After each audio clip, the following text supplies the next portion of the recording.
السلام علیکم ورحمۃ اللہ وبرکاتہ۔ دوستو، ہمارا channel all rounder Rajput subscribe کریں، لائک کریں، شیئر کریں۔ آپ ابھی حملے کا حکم دیں، ایک نائب سالار نے کہا۔ فوج اسی حالت میں رسد کے بغیر کوچ کر جائے گی، لیکن اتنی بڑی اور اہم مہم میں گہری سوچ وچار کی ضرورت ہے۔ ہم کوچ کی تیاری کے تمام تر انتظامات بہت کم وقت میں کر لیں گے۔ آپ محترم ایوبی کو اطلاع ضرور دیں تاکہ وہ اور محترم نور الدین جنگی ادھر ہی بھی دھیان رکھیں۔ تقی الدین نہیں مانا۔ اس نے کہا، آپ مصر میں ایک ایک غدار اور ایک ایک تخریب کار کو پکڑتے اور اسے ختم کرتے ہیں۔ میں اس منبع کو مند کرنا چاہتا ہوں جہاں سے تخریب کاری اور غداری پیدا ہو رہی ہے۔ اس کام کے لیے مجھے کسی کے حکم اور مشورے کی ضرورت نہیں۔ تقی الدین چند ایسے عناصر اور قوائف کو نظر انداز کر رہا تھا جو اس کے حمل کو ناکام کر سکتے۔ ایک یہ ہے کہ صلیبیوں اور سوڈانیوں کے جاسوس مصر میں موجود تھے جو یہاں کی فوجوں کی نقل و حرکت دیکھ رہے تھے۔ تقی الدین کی کمزوری یہ تھی کہ اس کے دشمن کے جاسوس مسلمان بھی تھے جو انتظامیہ اور اونچے عہدوں پر فائز تھے۔ اس کے مقابلے میں تقی الدین کے جاسوس سوڈانیوں کے پالیسی سازوں اور حکام تک نہیں پہنچ سکتے تھے۔ دوسرے یہ کہ سلطان ایوبی نے 1169 میں مصر کی جس فوج کو بغاوت کے جرم میں توڑ دیا تھا، اس کے کئی ایک کمانڈر اور عہدیدار سوڈان میں تھے۔ وہ سلطان ایوبی کی جنگی چالوں سے واقف تھے۔ انہوں نے اپنی چال کے مطابق اپنی فوج کو تربیت دی تھی۔ صلیبیوں نے انہیں نہایت اچھا اسلحہ اور ضرورت سے زیادہ جنگی سامان دے رکھا تھا۔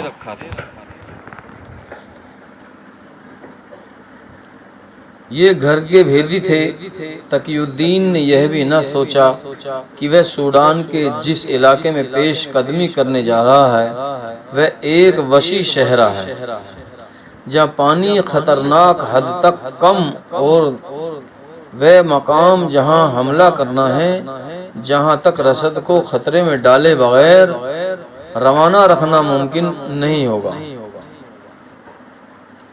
ملک کے اندرونی حالات کو قابو میں رکھنا اور تخریب کاری کے اسداد کے لیے بھی فوج درکار تھی، مگر تقی الدین اس قدر بھڑکا ہوا تھا کہ اس نے مکمل طور پر نیک نیتی اور اسلامی جذبے کی شدت کے زیر اثر حملے کی تیاریاں شروع کر دیں اور سلطان ایوبی کو اطلاع نہ دینے کا فیصلہ کر لیا۔ اس کی اس خود مختاری میں وہی جذبہ تھا جو سلطان ایوبی میں تھا۔ اسے یقین تھا کہ سلطان ایوبی کا مقابلہ تند اور تیز طوفان سے ہے اور صلیبی فیصلہ کن جنگ لڑنے کا اہتمام کیے ہوئے ہیں۔ اس نے جو کچھ سوچا تھا درست تھا۔ اس وقت سلطان ایوبی قرق سے 8-9 میل دور ایک چٹانی علاقے میں اپنا ہیڈ کوارٹر قائم کیے ہوئے تھا۔ یہ اس کا عارضی قیام تھا۔ وہ اپنے ہیڈ کوارٹر کو خانہ بدوش رکھا کرتا تھا جس مقام پر اسے حملہ کرانا اور سب خون ماروانا ہوتا وہ اس کے قریب ہوتا اور حملہ کرنے والے دستے کے کمانڈر کو بتا دیا کرتا تھا کہ وہ ان کی واپسی کے وقت وہاں ہوگا۔ اس کے چھاپہ مار کمانڈر جانباز صلیبی فوج کی تمام تر کمک تباہ کر چکے تھے۔ چھاپہ ماروں کے چھوٹے چھوٹے گروہ اس صلیبی فوج کے لیے ناگہانی مصیبت بنے ہوئے تھے، جو صحرا میں پھیلی ہوئی تھی۔ صلیبیوں کا نقصان تو بہت ہو رہا تھا، لیکن چھاپہ ماروں کی شہادت غیر معمولی طور پر زیادہ تھی۔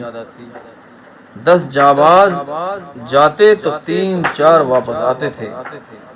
یہ رپورٹ بھی ملنے لگی تھی کہ صلیبیوں نے ایسے انتظامات کر لیے ہیں جو سب خون اور چھاپے کو کامیاب نہیں ہونے دیتے، لہذا اب چھاپہ ماروں کو جان کی بازی لگانی پڑتی تھی۔ سلطان ایوبی اب اپنی چالیں اور فوج کا پھیلاؤ بدلنے کی سوچ رہا تھا۔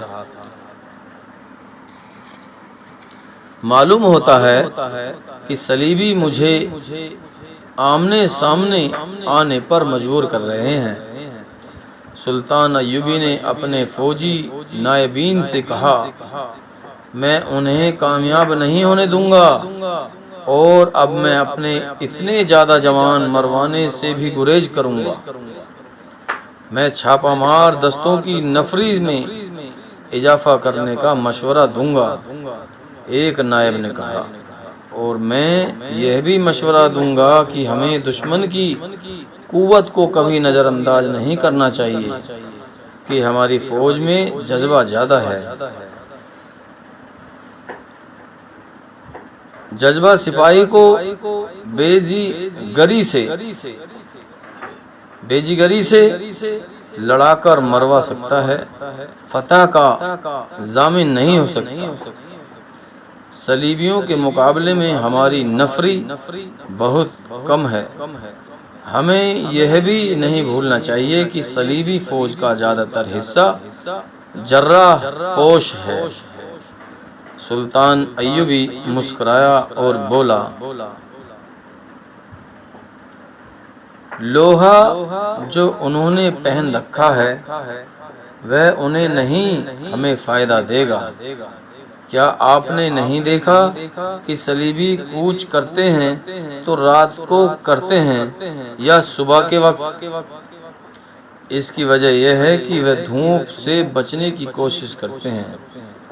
سورج اوپر اٹھتا ہے تو اس کی تماجت ذرہ بختر کو انگاروں کی طرح گرم کرتی ہے۔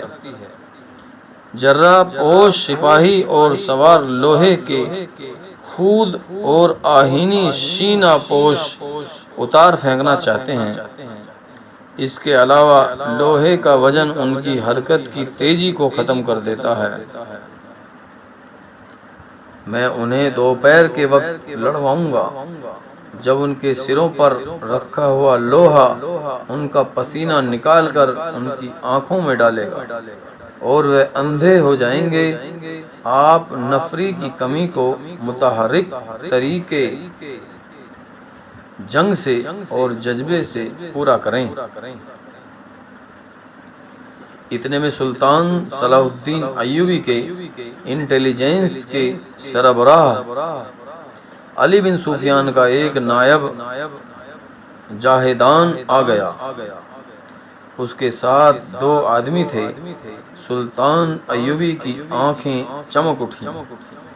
ان دونوں آدمیوں کو اس نے بٹھایا اور پوچھا، کیا خبر ہے؟ دونوں نے اپنے اپنے گریبان کے اندر ہاتھ ڈالے اور لکڑی کی بنی ہوئی 2 سلیبیں باہر نکالی جو ان کی گردنوں سے بندھی ہوئی تھیں۔ وہ سلیبی نہیں، مسلمان تھے۔ اپنے آپ کو سلیبی ظاہر کرنے کی وجہ سے وہ سلیبیں لٹکا لیتے تھے۔ دونوں نے سلیبیں اتار کر نیچے پھینک دیں۔ ان میں سے ایک نے اپنی رپورٹ پیش کی، یہ دونوں جاسوس تھے جو کرک سے واپس آئے تھے۔ پہلے بھی ذکر آ چکا ہے کہ کرک فلسطین کا ایک قلعہ بند شہر تھا جس پر صلیبیوں کا قبضہ تھا۔ صلیبی سبق نام کا ایک قلعہ سلطان ایوبی کے ہاتھوں ہار چکے تھے۔ وہ کرک کسی قیمت پر دینا نہیں چاہتے تھے۔ اس کے بعد انہوں نے دفاعی انتظامات بڑے سخت کر دیے تھے، جن میں ایک بندوبست یہ تھا کہ وہ قلعے بند ہو کر نہیں لڑنا چاہتے تھے۔ سبق سے اب عیسائی اور یہودی باشندے مسلمانوں کے ڈر سے کرک بھاگ رہے تھے، تو اسی وقت سلطان ایوبی نے اپنی فوج اور انتظامیہ کو یہ حکم دے دیا تھا کہ بھاگنے والے غیر مسلموں کو روکے اور انہیں واپس لا کر ان کے ساتھ اچھا سلوک کرے۔ لیکن سلطان ایوبی نے ایک خفیہ حکم یہ بھی دیا تھا کہ زیادہ تر باشندوں کو جانے دیں۔ اس حکم میں راج یہ تھا کہ غیر مسلم باشندوں میں سلطان کے جاسوس بھی جا رہے تھے۔ اپنے جاسوس دشمن کے اس شہر میں سے اور مضافات میں، جس پر تھوڑے عرصے کے بعد حملہ کرنا تھا، بھیجنے کا یہ موقع بہت اچھا تھا۔ مسلمان جاسوس یہودی اور عیسائی پناہ گزینوں کے بھیس میں کرک چلے گئے تھے۔ وہاں کے مسلمان باشندوں کو ساتھ ملا کر انہوں نے خفیہ اڈے بنا لیے تھے۔ وہ وہاں سے اطلاع بھیجتے رہتے تھے۔ سلطان ایوبی ذاتی طور پر ان کی رپورٹ سنا کرتا تھا۔ اس روز تو 2 جاسوس آئے تو سلطان ایوبی نے انہیں فوراً اپنے خیمے میں بلا لیا اور باقی سب کو باہر نکال دیا۔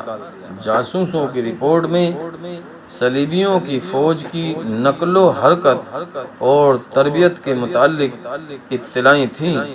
سلطان ایوبی ان کے مطابق نقشہ بناتا رہا۔ اس دوران اس کے چہرے پر کوئی تبدیلی نہیں آئی۔ جاسوسوں نے جب کرک مسلمان باشندوں اور بے بسی اور مظلومیات کی تفصیل سنائی تو سلطان کے چہرے پر نمایاں تبدیلی آ گئی۔ ایک بار تو وہ جوش میں آ کر اٹھ کھڑا ہوا اور خیمے میں ٹہلنے لگا۔ جاسوسوں نے اسے بتایا کہ صلیبی سبق کے شکست کھا کر کرک پہنچے تو انہوں نے مسلمانوں کا جینا حرام کر دیا۔ سلطان ایوبی کو بہت سے حالات کا پہلے سے علم تھا۔ ان 2 جاسوسوں نے اسے بتایا کہ وہاں بازار میں جن مسلمانوں کی دکانیں ہیں وہ بہت پریشان ہیں۔ غیر مسلم تو ان کی دکانوں پر جاتے ہی نہیں۔ مسلمانوں کو بھی ڈرا دھمکا کر ان کی دکانوں سے دور رکھا جاتا ہے۔ وہاں مسلمانوں کے خلاف نفرت کی باقاعدہ مہم شروع کی گئی ہے۔ عیسائی اور یہودی مسجدوں کے سامنے اونٹ، گھوڑے اور دیگر مویشی باندھ دیتے ہیں۔ اذان اور نماز پر کوئی پابندی نہیں ہے، لیکن جب اذان ہوتی ہے تو غیر مسلم شور مچاتے، ناچتے اور مذاق اڑاتے ہیں۔ جاسوسوں نے بتایا کہ مسلمانوں کا قومی جذبہ ختم کرنے کے لیے وہاں اس قسم کی افواہیں زور و شور سے پھیلائی جا رہی ہیں کہ صلاح الدین ایوبی اتنا شدید زخمی ہو کر دمشق چلا گیا ہے کہ اب تک مر چکا ہوگا، اور یہ بھی کہ سلطان ایوبی کی فوج کی کمان کمزوری کی وجہ سے صحرا میں بکھر گئی اور سپاہی مصر کی طرف بھاگ رہے ہیں، اور یہ بھی کہ مسلمان کرک پر حملہ کرنے کے قابل نہیں رہے، اور بہت جلدی سبق بھی صلیبیوں کو ملنے والا ہے، اور یہ بھی کہ سوڈانی فوج نے مصر پر حملہ کر دیا ہے اور مصر کی فوج سوڈانیوں کے ساتھ مل گئی ہے۔ جاسوسوں نے بتایا کہ اب الصبح پادری مسلمان محلوں میں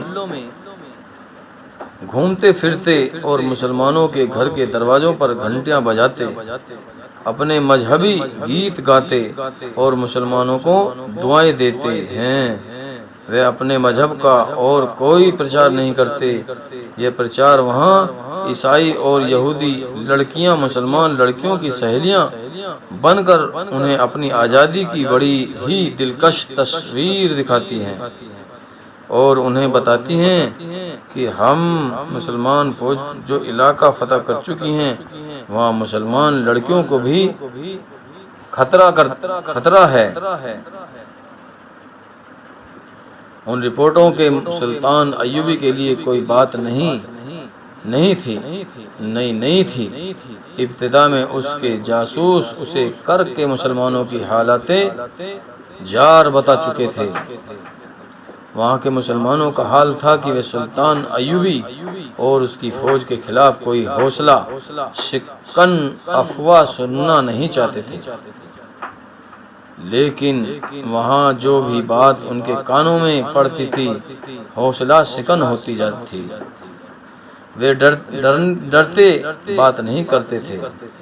ان کے گھروں کی دیواروں کے بھی کان تھے۔ وہ اکٹھے بیٹھنے سے بھی ڈرتے تھے۔ جنازے اور بارات کے ساتھ بھی جاسوس ہوتے تھے اور مسجدوں میں بھی جاسوس ہوتے تھے۔ ان کی بدنصیبی یہ تھی کہ جاسوسی تو ان کے اپنے مسلمان بھائی کرتے تھے۔ وہ اپنے گھروں میں بھی سرگوشیاں نے باتیں کرتے تھے۔ کسی مسلمان کے خلاف یہ کہہ دینا کہ وہ صلیبی حکومت کے خلاف ہے اسے بیغار کیمپ میں بھیجنے کے لیے کافی ہوتا تھا۔ لیکن سالار اعظم ایک جاسوس نے کہا، لیکن اب وہاں ایک اور چال چلی جا رہی ہے کہ مسلمانوں کے ساتھ اچھا سلوک ہونے لگا ہے۔ صلیبی حکومت نے اس کی ایک مثال یہ پیش کی ہے کہ ایک عیسائی حاکم نے ایک مسجد کو بوشیدہ حالت میں دیکھا تو اس کی مرمت کا حکم دیا اور اپنی نگرانی میں مرمت کروا دی۔ انہوں نے بیغار کیمپ کے مسلمانوں کو رہا تو نہیں کیا، انہیں کچھ سہولتیں دے دی ہیں، روز مرہ مشقت کا وقت بھی کم کر دیا ہے، لیکن ان کے کانوں میں یہی ڈالا جا رہا ہے، تم نے صلیب کے خلاف بہت بڑا جرم کیا ہے، پھر بھی تم پر رحم کیا جا رہا ہے۔ یہ پیار اور محبت کا ہتھیار بہت ہی خطرناک ہے۔ اس جھوٹے پیار سے غیر مسلمان نوجوانوں کو نشے اور جوے کے عادی بناتے جا رہے ہیں۔ اگر ہم نے حملے میں وقت لگایا تو کر کے مسلمان اگر مسلمان ہی رہے برائے نام کے مسلمان ہوں گے، ورنہ قرآن سے منہ موڑ کر گلے میں صلیب لٹکا لیں گے۔ اس صورت میں وہ اس وقت ہماری کوئی مدد نہیں کریں گے جب ہم کرک کا محاصرہ کریں گے۔ اس پیار کے ساتھ مسلمانوں کے خلاف جاسوسی پہلے سے زیادہ ہو گئی ہے اور گرفتاریاں ہوتی جا رہی ہیں، گرفتاریاں ہوتی رہتی ہیں۔ ابھی تک مسلمانوں کا جذبہ قائم ہے اور وہ ثابت قدم رہنے کا تہیہ کیے ہوئے ہیں۔ انہوں نے ابھی تک غیر مسلموں کے پیار کو قبول نہیں کیا، مگر وہ زیادہ دیر تک ثابت قدم نہیں رہ سکیں گے۔ ہمارا channel all rounder Rajput subscribe کریں، شیئر کریں، لائک کریں۔